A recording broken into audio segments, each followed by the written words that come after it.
Hello students. आज हमारा permutation combination का नेक्स्ट सेशन है। लास्ट सेशन में हम लोग रैंकिंग सीख रहे थे, किसी वर्ड का रैंक कैसे निकालना। तो आज मैं आपको एक और वर्ड लेकर के बता रहा हूँ रैंकिंग की, अच्छी प्रैक्टिस हो जाए ताकि। तो आज का मेरा वर्ड है टाइगर, TIGER।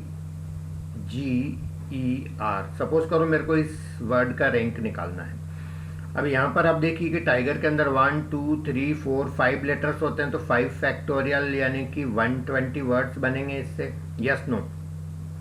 अब ये जो 120 वर्ड्स बनेंगे, एक बार क्विकली अपन समझ लेते हैं कि सबसे पहले कौन से लेटर से स्टार्ट होने वाले आएंगे। ABCDE पहले आ रहा है। ई के बाद फिर कौन से वाले आएंगे, EFG, फिर HI, ये आई वाले। आई के बाद JKLMNOPQR और फिर टी, TIGER। क्लियर। तो ये 120 के फिर कितने पार्ट्स हो गए, 5। तो ये वाले जो ई से स्टार्ट होने वाले होंगे वो 1 से लगा करके 24 होंगे। ये मेरे अगले होंगे 25 से 48 तक, 49 से 72 तक, देन 73 से 96 तक, देन 97 से 120 तक। Is that clear. अब ये जिसका हम एनालाइज करना चाहते हैं वो वर्ड स्टार्ट टी से हो रहा है, यानी हमें इसमें कॉन्सेंट्रेट करना है। ये वाले जो टी से स्टार्ट होने वाले हैं। अब टी के बाद पहले कौन आएगा, टी के बाद पहले आएगा ई, फिर टी के बाद TE वाले जब खत्म हो जाएंगे तो TG, फिर TI, फिर TR। Is that clear. अब टाइगर हमें इसके अंदर मिलेगा TI वाले में। अब ये जो मेरे 24 है, फिर इसके 6 में 4 पार्ट में डिवाइड हो गई है। तो ये जो पहले 6 हैं ये हो जाएंगे मेरे 97 से कहाँ तक, 102, 102 हो गए ना। 6, 97, 98, 99, 100। हाँ, 103 से मेरा हो जाएगा ये 108, देन 109 से हो जाएगा मेरा ये वाले 114, फिर ये 115 से हो जाएगा मेरा 120। Is that clear. तो ये मेरे टाइगर मेरे को इसके अंदर मिलेगा 109 से 114। अब फिर इसके अलग अलग वो मैं ब्रांचेस बना देता हूँ। तो TI के बाद पहले कौन आएगा, TI के बाद पहले आएगा E, फिर TIG और फिर TIR। तो फिर ये दो दो के 3 पार्ट हो जाएंगे। तो ये 109 से 114, तो 109 110 ये इसमें आएगा, और 111 और 112 ये इसमें आएगा, और 113 114 ये वाले दो, ये वाले इससे आएंगे। अब TIG के फिर 2 ब्रांचेस बनाता हूँ मैं। तो TIG वापस से इधर TIG। अब बचे 2 लेटर E और R। तो पहले ई बाद में आर आएगा और इसमें पहले आर, तो बचा ही कौन, ई आएगा। तो ये TIGER कौन से नंबर पे आया, 111 नंबर पे आया। तो ये जो मेरा वर्ड था टाइगर, इसकी रैंक डिक्शनरी ऑर्डर की बात करें तो 111 आ गई। Is that clear. तो आप थोड़ा सा प्रैक्टिस कर लीजिएगा। मैं आपको प्रैक्टिस के लिए 2 वर्ड और देता हूँ, आप चाहें तो उसको सॉल्व करना। WOMAN, ये इसका आंसर आना चाहिए 117, है ना। ये होमवर्क दे रहा हूँ मैं आपको, आप खुद से करिएगा। एक है जेनिथ, ZENITH, इसका आंसर आना चाहिए आपका 616। Is that clear. तो ये आप सॉल्व कर लीजिएगा प्रैक्टिस के लिए। चलिए आगे बढ़ते हैं।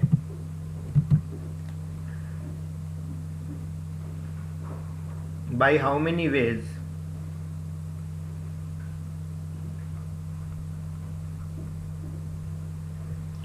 Four chairs can be arranged in a line if 4 color chairs are available.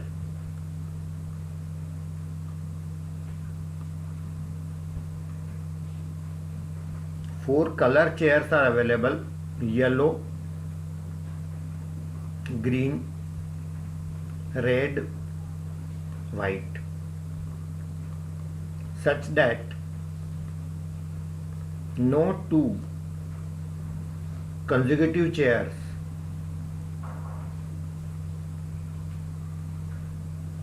should be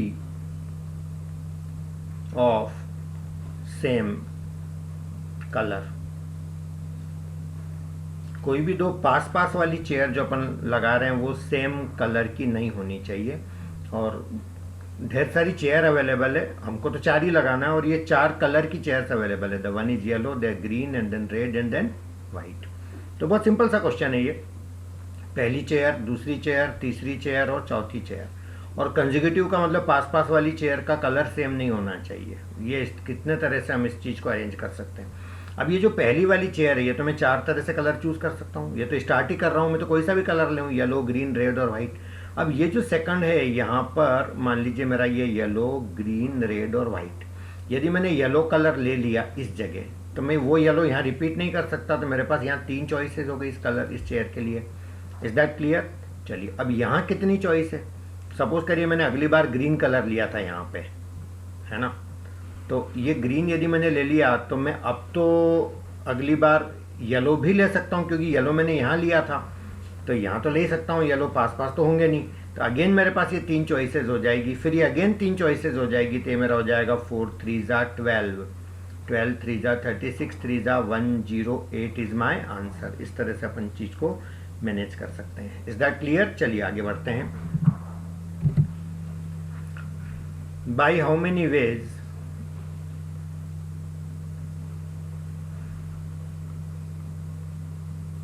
three Hindi books, 4 English books,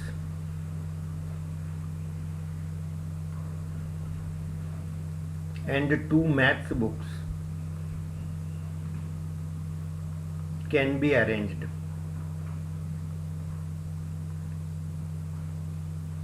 if the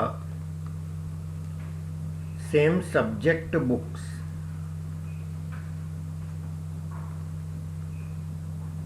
are together।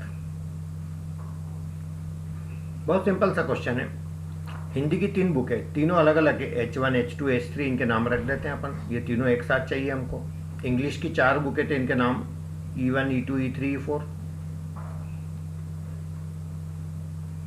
और मैथ्स की 2 बुक है, तो इनके नाम रख देता हूँ मैं M1 M2।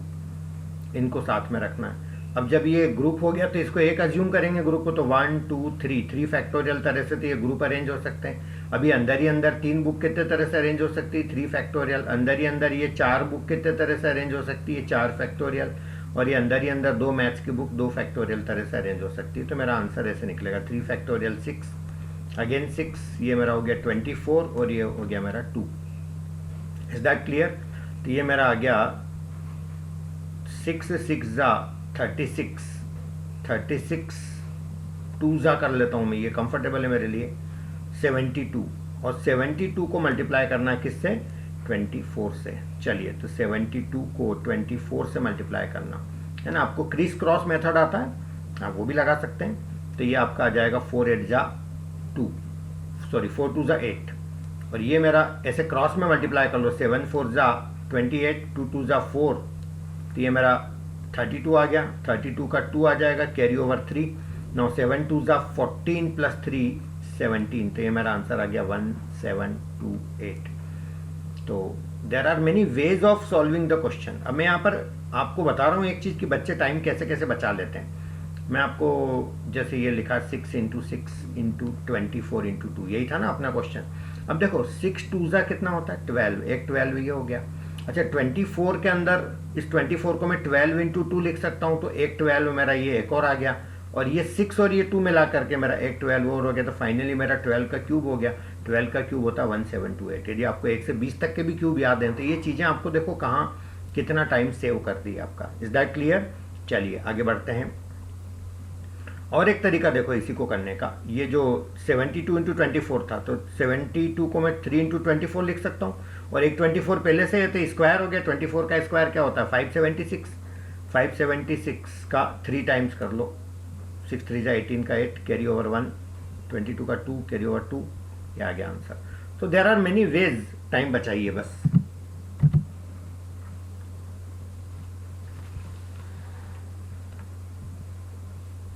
नेक्स्ट क्वेश्चन देखिए, by how many veg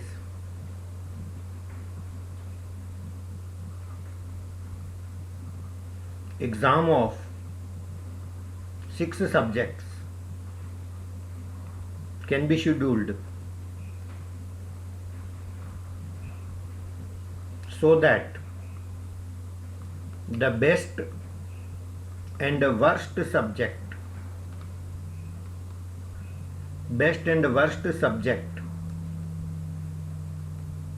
papers should not be together.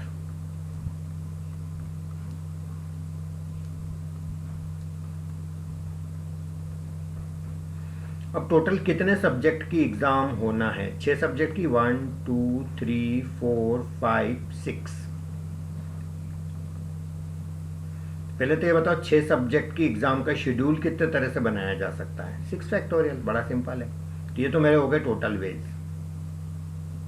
अब क्वेश्चन में ये बोला कि कोई 2 पर्टिकुलर सब्जेक्ट है, एक बेस्ट है और एक वर्स्ट है। मुझे नहीं पता कौन सा बेस्ट है कौन सा वर्स्ट है, मगर वो साथ में नहीं होना चाहिए, शुड नॉट बी टुगेदर। तो मैं यहाँ पर उल्टा काम कर रहा हूँ। पहले ऐसे क्वेश्चन को ऐसे करा करो। सपोज करो बेस्ट और वर्स्ट को साथ में रखना है, तो ये 2 तो ये हो गए साथ में रखने वाले, 1 2 3 4। ये कितने तरह से कर सकता हूँ मैं? इसको साथ में रखना हो तो एक सिंगल यूनिट मान लो, तो 1 2 3 4 5, तो ये मेरा हो जाएगा 5 फैक्टोरियल इंटू ये 2 साथ में रहते हुए भी 2 फैक्टोरियल तरह से अपनी जगह बदल सकते हैं, है ना। तो ये 6 फैक्टोरियल यानी कि 720 मेरे वो वेज हैं जब टोटल जिसमें साथ रहेंगे नहीं रहेंगे सब आ गए। और ये वेज हमारे 5 फैक्टोरियल ये होता है 122 ज़ा होगा मेरा 240। तो 240 वेज मेरे वो हो गए जब ये बेस्ट और वर्स्ट साथ में रहेंगे। तो यदि मैं इसमें से ये वाले माइनस कर दूं तो बचे कौन से? जब वो साथ में नहीं रहेंगे। तो कई बार हम इस चीज़ को ऐसे उल्टा करके सॉल्व कर सकते हैं, बड़े आसानी से आंसर आता है। 720 में से गया मेरा 240, तो ये मेरा आ जाएगा 0, देन 480 मेरा आंसर आ गया। Is that clear? तो ये मेरा इस तरह के क्वेश्चंस को मैनेज कर सकते हैं। चलिए आगे बढ़ते हैं। Bye how many veg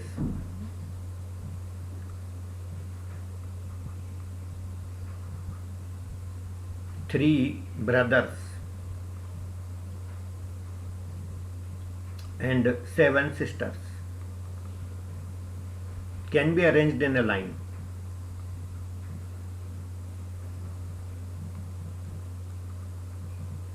so that no 2 brothers are together.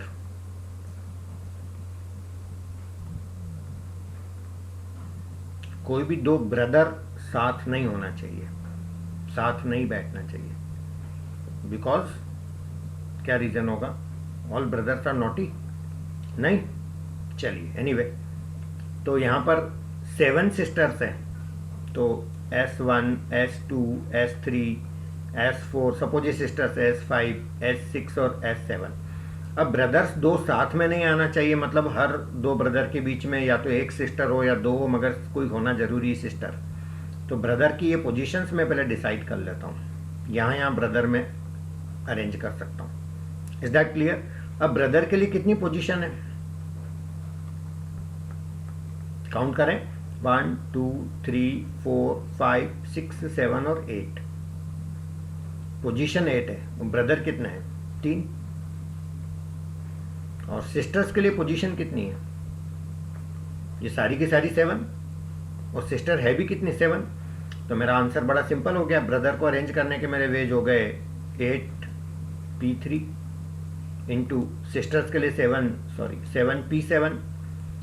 Solve कर लेंगे तो 8p3 हो जाएगा मेरा फैक्टोरियल 8 डिवाइडेड बाय फैक्टोरियल 8 में से 3 माइनस करो तो 5 मल्टीप्लाइड बाय 7p7 मेरा हो जाएगा फैक्टोरियल 7। Is that clear? तो ये मेरा हो जाएगा 8 फैक्टोरियल को मैं लिख सकता हूँ, डायरेक्ट आंसर भी लिख सकते हैं अपन चाहें तो इसका।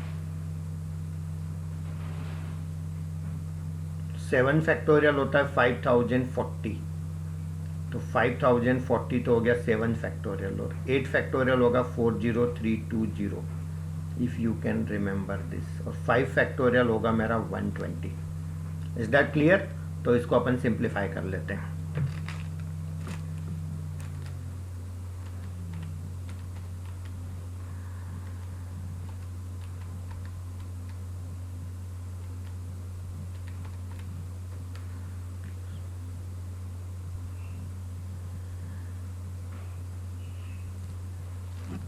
So what we are getting 1693440. 1693440. आप चेक कर लेना है इसको, इस तरह से अपन इसको सॉल्व कर सकते हैं।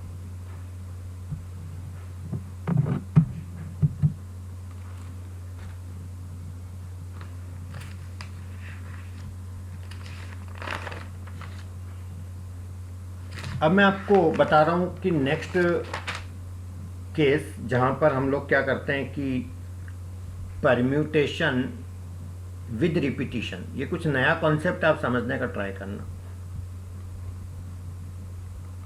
Permutation with repetition,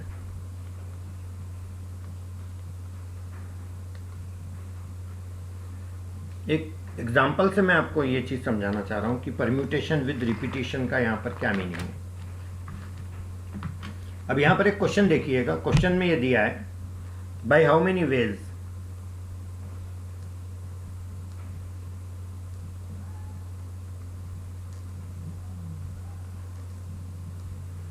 3 sweets can be prepared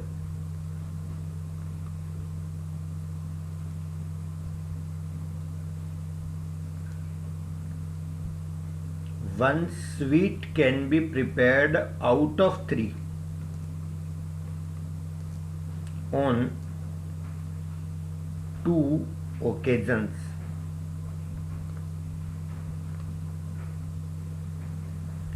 right, एक स्वीट आपको बनाना है और ओकेजन है 2, और स्वीट इन 3 में से ही चूज करना है। अब यहां पर मैं आपको एग्जांपल से समझा देता हूं कि सपोज करिए एक ओकेजन है किसी का बर्थडे, दूसरा ओकेजन है उसकी एनिवर्सरी, और स्वीट से हमारे पास 3 तरह की वैरायटी। सपोज करिए एक हमारा रसगुल्ला, एक मिल्क केक, और तीसरा मैं ले लेता हूँ gulab jamun. Is that clear? अब यहाँ पर सपोज करो, अच्छा एक ओकेजन पे एक ही स्वीट लेना है, तो यदि मैं बर्थडे पे रसगुल्ला ले रहा हूँ और एनिवर्सरी पे भी रसगुल्ला ले रहा हूँ, चलेगा? ऐसा तो कुछ बोला ही नहीं है, और वैसे भी यहाँ रिपीटेशन अलाउ है। ये वैसा तो सिचुएशन है नहीं कि 2 चेयर है और 2 बंदे हैं, तो एक बंदा यहाँ बैठ गया तो वो यहाँ नहीं बैठ सकता। मतलब एक ही बंदा 2 जगह नहीं बैठ सकता, एक ही पर्सन 2 जगह कैसे बैठ सकता है? लेकिन एक ही मिठाई 2 ओकेजन पे तो बनाई जा सकती है। बर्थडे पे भी रसगुल्ला, एनिवर्सरी पे भी रसगुल्ला। बर्थडे पे रसगुल्ला ले लो, एनिवर्सरी पे मिल्क केक, या बर्थडे पे रसगुल्ला, एनिवर्सरी पे गुलाब जामुन। 3 केस मेरे ये हो गए। अब की बार मैं बर्थडे पे मिल्क केक लेके और इधर ये रसगुल्ला ले लेता हूँ। मिल्क केक के साथ फिर 3 वेराइटी हो जाएगी, MM देन MG। फिर गुलाब जामुन यहाँ ले लेता हूँ, तो फिर यहाँ रसगुल्ला, गुलाब जामुन के साथ milk cake, and then gulab jamun के साथ गुलाब जामुन। तो अल्टीमेटली मेरे पास टोटल कितने केसेज आ गए? 9 केसेज आ गए। Is that clear? अब यहाँ पर ऐसे क्वेश्चंस को करने का सिंपल सा तरीका ये है, वो भी समझ लीजिए कि जैसे सपोज करिए पहला ओकेजन मैंने उठाया बर्थडे, और उस ओकेजन पे मिठाई चूज करना है मेरे को, तो 3 वेज हो गए मेरे पास, या तो रसगुल्ला या मिल्क केक या गुलाब जामुन। दूसरा ओकेजन मैंने उठाया एनिवर्सरी, उस पे मेरे पास फिर 3 चॉइसेस हो गई अगेन, तो मेरा टोटल आंसर हो गया 9। तो क्वेश्चन को अपन इस तरह से सॉल्व करेंगे। इसी टाइप का एक पैरेलल क्वेश्चन बता रहा हूं। There are 4 letters and 3 letter boxes. By how many ways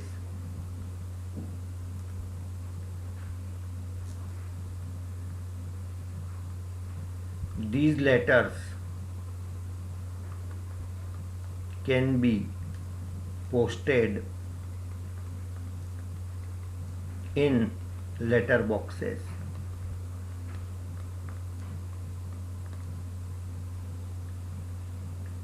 clear? अब लेटर्स कितने हैं? 4। लेटर बॉक्स कितना है? लेटर बॉक्सेस कितने हैं? 3। Is that clear? अब मैंने पहला लेटर उठाया, सपोज तो मेरे पास चॉइसेस कितनी लेटर बॉक्स की, 3। मैं चाहूँ तो इस पहले वाले में डालूँ या दूसरे में या तीसरे में। तो पहले लेटर के लिए मेरे पास 3 चॉइसेस है, फिर दूसरे लेटर के लिए फिर 3 चॉइस है, तीसरे के लिए फिर 3 चॉइस है, चौथे के लिए फिर 3 चॉइस है। तो ये मेरा हो जाएगा 3 3 जा 9, 3 जा 27, 3 जा 81 is my answer. Is that clear? तो इस तरह के क्वेश्चंस को हम लोग इस तरह से मैनेज कर सकते हैं। और लेते हैं अपन जहाँ रिपीटिशन वाला फंडा लगेगा या उसका कोई एक बेहतर वाला क्वेश्चन जो अपन ले सकते हैं। How many natural numbers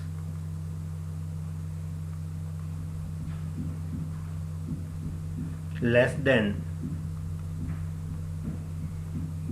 10 lakhs can be formed using 078. Repetition is allowed.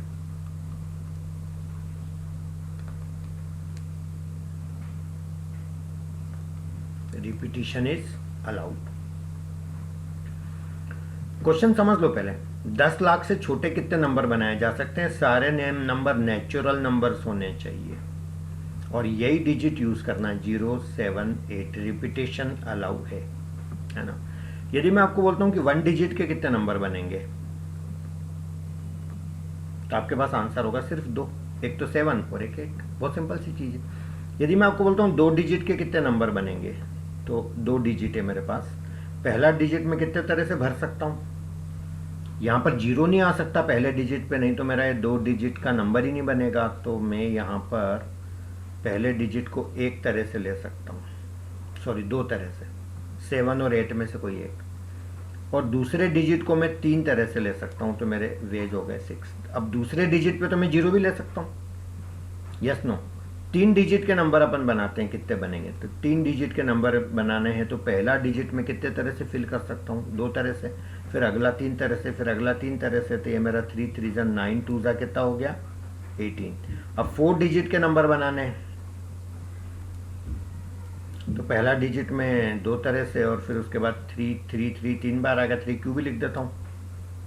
तो ये मेरा हो गया 54। 5 डिजिट के नंबर बनाने हैं तो ये मेरा 2 × 3 का पावर 4 हो जाएगा आपकी बार। तो ये मेरा 81 2 जा हो जाएगा 162। और 6 डिजिट के नंबर बनाने हैं तो ये मेरा होगा 2 × 3 का पावर 5। तो ये 3 का पावर 5 होता है मेरा 243 का डबल 486। एक बार इन सब का टोटल करें, क्यों? इससे ज़्यादा नहीं बनेंगे। 10 लाख से छोटे नंबर, 10 लाख में कितने डिजिट है? 1 2 3 4 5 6 7 डिजिट तो इसमें ही होते हैं। इससे छोटे नंबर यानी कि 6 डिजिट से मैक्सिमम नहीं बनाना, 6 डिजिट से ज़्यादा तो हो ही नहीं सकता। तो ये हो जाएगा मेरा, ये टोटल वेज मेरे हो जाएंगे। अब इनको सबका टोटल करना मेरे को, तो 1 डिजिट के 2 नंबर तो ये 6 नंबर ये 2 डिजिट के हैं।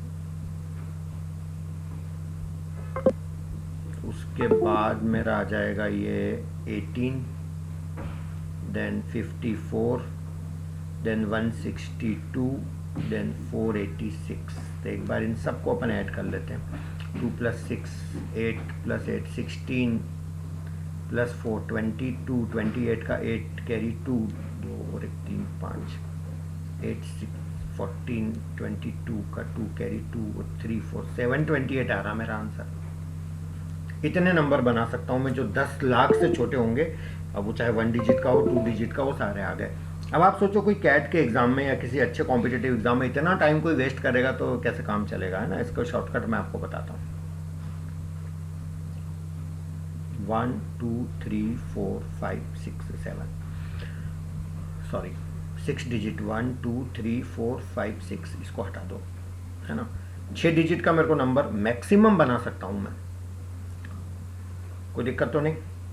यदि मैं आपको ऐसा बोलता हूँ ये प्लेस को भरने के कितने वेज है मेरे पास, यदि मैं बोल दूँ 3 वेज है मेरे पास, ये प्लेस को भरने के भी 3 है, ये भी 3 है, ये भी 3 है, ये भी 3 है और ये भी 3 है।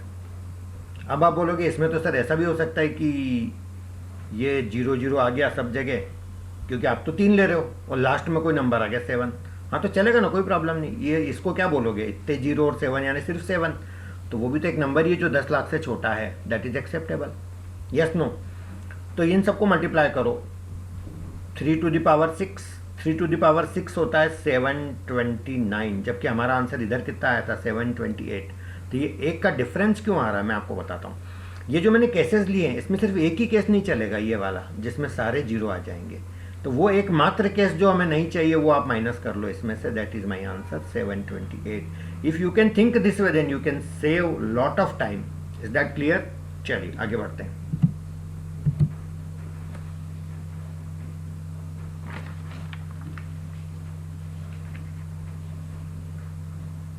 एक होता है साइक्लिक परम्यूटेशन।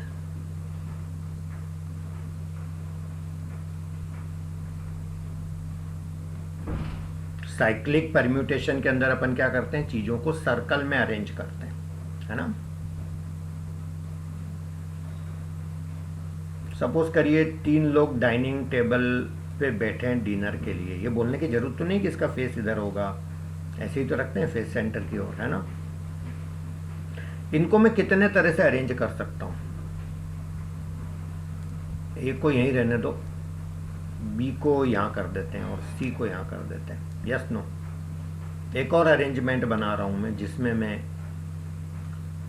इस बी की जगह ए को कर देता हूं और यहां पर बी कर देता हूं और यहां पे सी कर देता हूं। एक और बना देता हूं मैं जहां पर ये जो सी है यहां ए कर देता हूं, यहां बी कर देता हूं, यहां सी कर देता हूं, राइट। कई बार हमें लगता है कि ये चारों डिफरेंट है, अलग अलग है, पर इनमें से कोई कॉमन भी हो सकते हैं। मैं आपको बताता हूँ किस तरह से हमें धोखा हो जाता है, ऐसा बोल सकते हैं। या ए के लेफ्ट में कौन है, सी। यहाँ ए के लेफ्ट में कौन है, देखो ए का फेस इधर है तो इसका लेफ्ट हाथ किधर होगा, इमेजिन करो इधर होगा। ए के लेफ्ट में यहाँ सी है, ए के राइट में यहाँ पर बी है, तो यहाँ ए के राइट में बी है। देखो आप, ए के लेफ्ट में सी है, यहाँ बी के लेफ्ट में ए है, यहाँ भी तो बी के लेफ्ट में ए है, बी के राइट में सी है, ये बी के राइट में सी है। तो अल्टीमेटली ये मेरा रिपीट केस हो गया, ये मेरा अलग नहीं है, ये वही है ऊपर जो लिखा है, केवल ये लग रहा आपको कि ये अलग अलग है, ऐसा नहीं है। अब देखो यहाँ ए के लेफ्ट में सी है,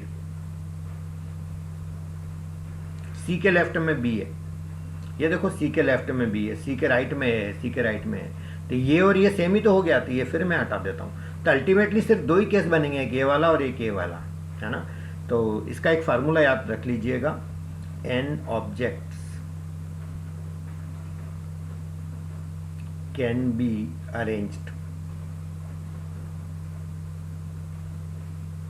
in a circle by factorial n minus 1 ways। बस जितने लोग हैं उससे एक कम का फैक्टोरियल, ऐसे याद रख लीजिएगा।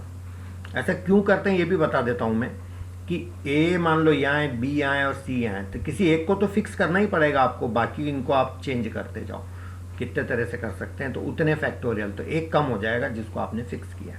Is that clear? अदरवाइज क्या होगा कि जैसे आपने किसी को भी फिक्स नहीं किया, ये ए बी और ये सी है ना, तो अब आप ए को बोलोगे भाई साहब आप थोड़ा सा इधर आ जाइए, तो ये ए यहाँ आ गया, सी को बोलोगे थोड़ा सा इधर आ जाइए, ये इधर आ गया, बी इधर आ गया, है ना। फिर आप ए को बोलोगे आप थोड़ा सा और इधर आ जाइए, तो ये ए आपका यहाँ आ गया, फिर सी थोड़ा सा और आ गया आगे बी। तो आपको ये लगने लगेगा ये 3 केसेज है, जबकि ये वही आप कुछ भी चेंज नहीं कर रहे हैं, केवल इन्हीं को अपने ऐसे घुमाते चले जा रहे हैं। Is that clear? तो ये एक ही केस है, ये दिख रहे होंगे आपको 3 है, मगर ये 3 नहीं है, तो केयरफुली काम करना, और ये एक को फिक्स करोगे तभी आप पता कर पाओगे कितने केसेस बनते हैं। So the answer is here, 3 लोग हैं तो फैक्टोरियल एक कम का, 2 फैक्टोरियल 2 आंसर आ गया मेरा। Is that clear? चलिए आगे बढ़ते हैं। Next question, bye how many veg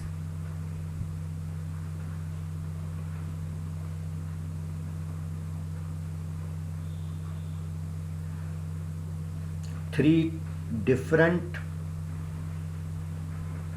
color beads can be strung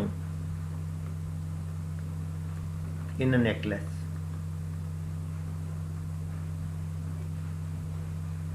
3 अलग अलग कलर के जो मोती बीड्स हैं उनको आप एक नेकलेस में कितने तरह से अरेंज कर सकते हैं, देखते हैं करके। एक कलर ले लेता हूं मैं ग्रीन, एक येलो और एक red.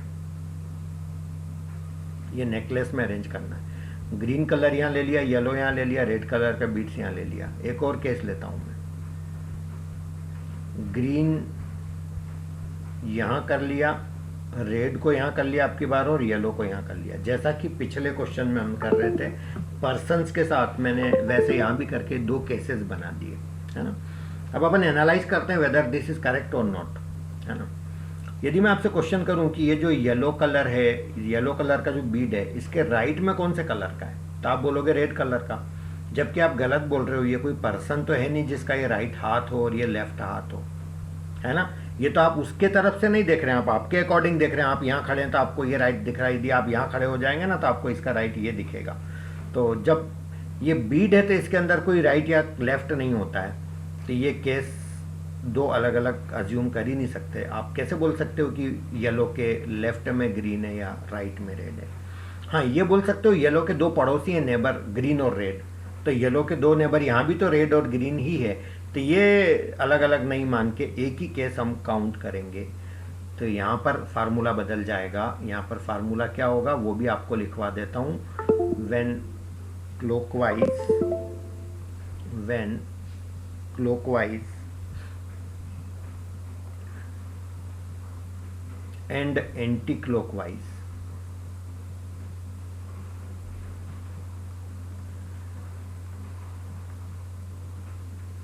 direction cannot be distinguished,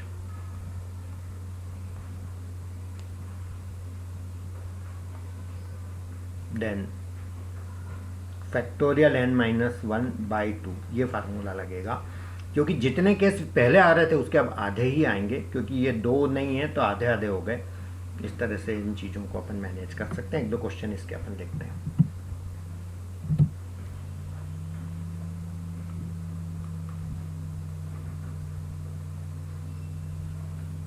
bye how many veg 7 persons can be arranged in a circle. बस सिंपल सा क्वेश्चन है, तो आंसर फैक्टोरियल 6। एक कम का फैक्टोरियल करना। फैक्टोरियल 6 कितना होता है? 720। That is my answer. Second question, bye how many veg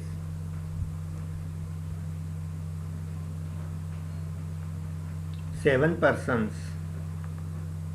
can be arranged in a circle if 3 are always together।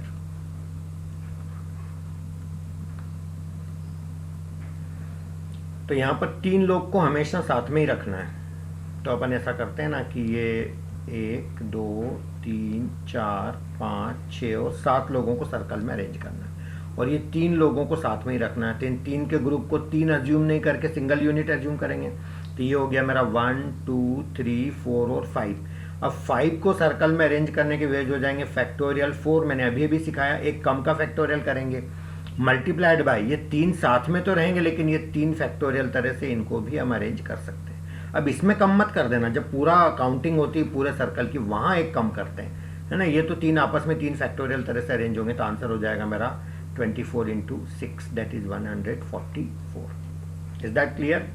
चलिए आगे बढ़ते हैं। एक और क्वेश्चन देखिएगा, bye how many veg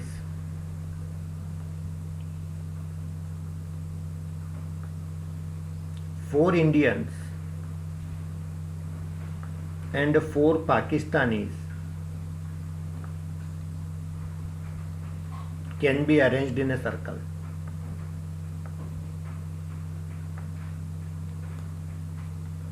if no 2 Indians are together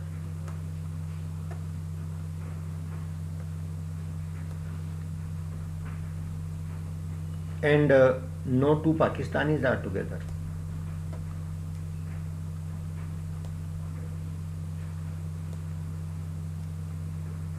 No 2 Indians are together and no 2 Pakistanis are together.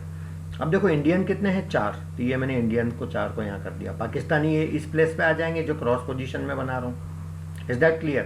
तो ऐसे cases में क्या करेंगे कि सब एक साथ तो ले नहीं सकते, नहीं तो पाकिस्तानी इंडियन पास पास आ जाएंगे। तो पहले तो सिर्फ इंडियन को अपन अरेंज कर लेते हैं। तो 4 इंडियन कितने तरह से अरेंज कर सकता हूं मैं? 4 है ना, सर्कल में तो एक कम का फैक्टोरियल यानी 3 फैक्टोरियल। अब 4 पाकिस्तानी को कितने तरह से कर सकता हूँ? अब कम मत करना, एक जगह कर लिया ना एक फर्स्ट काउंटिंग में, बस वही करते हैं। अब ये 4 पाकिस्तानी को अरेंज करने के वेज हो जाएंगे 4 फैक्टोरियल। तो ये आ जाएगा मेरा 6 इंटू 24 144। Is that clear? आप बोलोगे नहीं पहले हम पाकिस्तानी को अरेंज करें, तो वैसा कर लो, एक ही बात है। पहले पाकिस्तानी को करोगे तो फिर 3 फैक्टोरियल, फिर इंडियन के उसमें 4 फैक्टोरियल कर लेना। तो ये कैसे भी इसको मैनेज कर सकते हैं। This was all about the permutation questions. तो ये बहुत अच्छे और बेसिक जो कॉन्सेप्ट है आपको वो क्लियर इससे हो जाएंगे। तो नेक्स्ट लेक्चर में हम लोग कॉम्बिनेशन के क्वेश्चंस करेंगे और उसके बाद कुछ ऐसे क्वेश्चन भी आएंगे जिसमें मिक्स यानी परमुटेशन कॉम्बिनेशन दोनों का यूज होगा। Is that clear? चलिए, thank you so much, have a nice day.